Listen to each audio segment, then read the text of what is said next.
Bienvenue parmi nous, c'est l'heure de votre émission, qu'on se le dise. Au programme aujourd'hui, on parle de l'association Hélicop et de son Sentier des Passeurs. Tout de suite après, nous irons du côté de la programmation de Jazz dans les Vallées.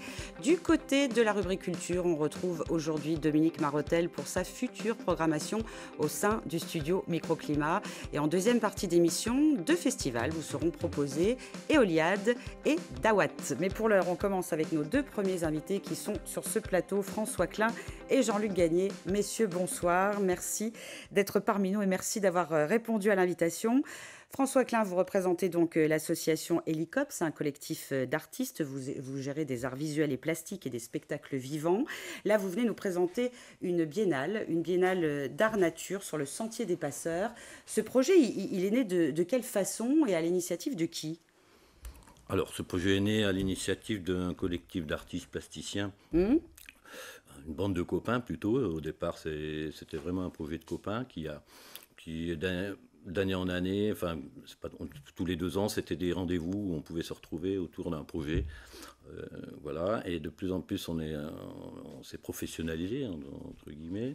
Et donc, on a construit avec le temps une biennale d'art contemporain qui s'appelle autour de la thématique du Sentier des Passeurs, le Sentier des Passeurs. Pourquoi Sentier des Passeurs? C'est parce qu'on est sur un territoire, un ancien territoire frontalier qui a traversé 3 grandes guerres qui étaient des zones de passage très importantes, et notamment pendant la Deuxième Guerre mondiale, où il y a des réseaux de passeurs très importants qui se sont organisés pour extraire un certain nombre de populations qui fuyaient l'Allemagne nazie pour pouvoir la ramener en France libre. D'accord.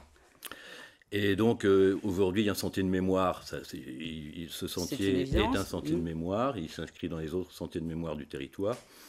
Et donc, nous, les artistes, entre guillemets, qui sont des gens qui sont un peu liés à la question qui sont très sensibles sur la question de la liberté, nous, on a invité les artistes à se positionner et à se questionner, proposer des œuvres qui questionnent à la fois la question évidemment de la liberté, de l'histoire, à travers de cette histoire-là, avec un grand H, ouais.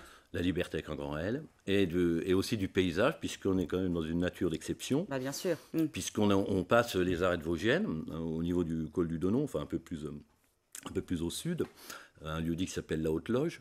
Et vous avez un des panoramas les plus spectaculaires des Vosges. D'accord. Enfin, je ne le dis pas par chauvinisme, mais non, c'est un très beau panorama. C'est une réalité, c'est prouvé. Voilà. D'accord. Alors, sur ce parcours-là, nous avons organisé il y a un certain nombre d'œuvres d'art qui sont des œuvres éphémères, donc qui seront posées pendant l'été, qui sont en cours de réalisation pour l'heure actuelle.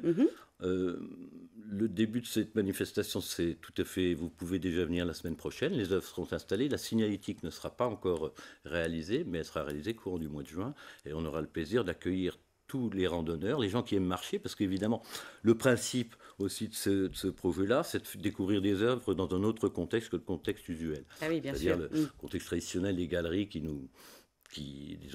circoncient un petit peu l'expression. Donc, et l'idée, c'est de faire jouer les œuvres aussi avec un paysage, avec la nature, que ça résonne.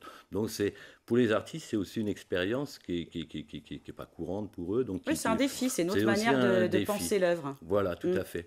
Et voilà, donc du coup, vraiment, alors du coup, ça emmène les gens aussi à marcher, parce que c'est ça aussi, vous voulez insister aussi sur la question de la marche. On n'est pas dans un système de consommation. On cultive, mais on fait du sport. Voilà, et on n'est pas dans de la consommation culturelle au sens propre du terme. On va pas au musée, on va pas payer son petit billet, c'est gratuit, c'est libre de droit. Vous pouvez vous promener, y aller en famille, etc. Et vous pouvez faire un parcours, comme si vous alliez au musée. Voilà. D'accord, en étant dans la nature, c'est plutôt pas mal. Ça commence là, le 2 juin, ça se termine le 15 octobre. C'est vraiment, vous l'avez dit, un espace pour l'art au cœur des forêts entre Vosges et Alsace. Le thème de cette année, c'est Chemin du fer. Il y a une trentaine d'artistes qui vont exposer. F-A-I-R-E. F-A-I-R-E, bien entendu. Ces artistes, vous l'avez mentionné rapidement, vont pour la plupart fabriquer des œuvres éphémères, parce que l'idée, c'était justement de ne pas dénaturer l'espace qui nous entoure, mais d'intégrer l'œuvre dedans. Tout à fait. Il y a une dimension aussi, une posture, non pas écologique, mais enfin responsable au niveau environnemental. Nous ne voulons pas faire des monuments. Il y a assez de monuments mémoriaux, on veut faire c'est pour ça qu'on invite les artistes à faire des œuvres éphémères. On ne veut pas inscrire les choses dans la durée. D'accord. On veut que les choses soient présentes. C'est cultiver. C'est vraiment la question d'une mémoire présente, qu'il faut cultiver présentement. D'accord. Au niveau du mode d'emploi, comment on peut guider nos téléspectateurs? Ça commence le 2 juin, on l'a dit. C'est en cours de balisation. Mais chacun fait le parcours dans l'ordre qu'il veut, ou il y a vraiment un cheminement à suivre? Qu'est-ce que vous pouvez nous conseiller?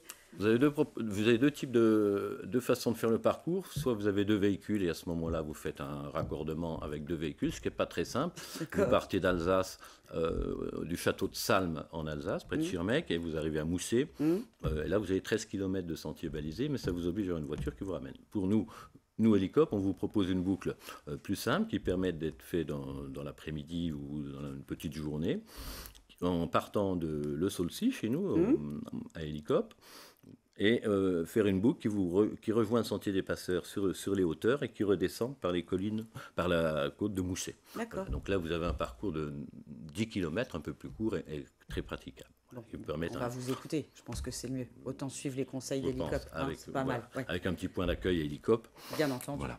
Bien. Donc je le redis, c'est du 2 juin au 15 octobre, le Sentier des Passeurs. On retrouve bien sûr le site internet qui apparaît sur vos écrans d'Hélicop pour en savoir plus sur votre programme. Oui, très vite. Si je peux rajouter que nous avons une conférence vendredi sur l'histoire du chemin du fer, chemin de fer à Hélicop à 18h par Jean-Claude Fonbaron et Yann Prouillet. D'accord, très bien. Le message est passé. Merci beaucoup, François Klein. Oh, vous applaudissez votre invité, c'est sympa de votre part. Jean-Luc Gagné, vous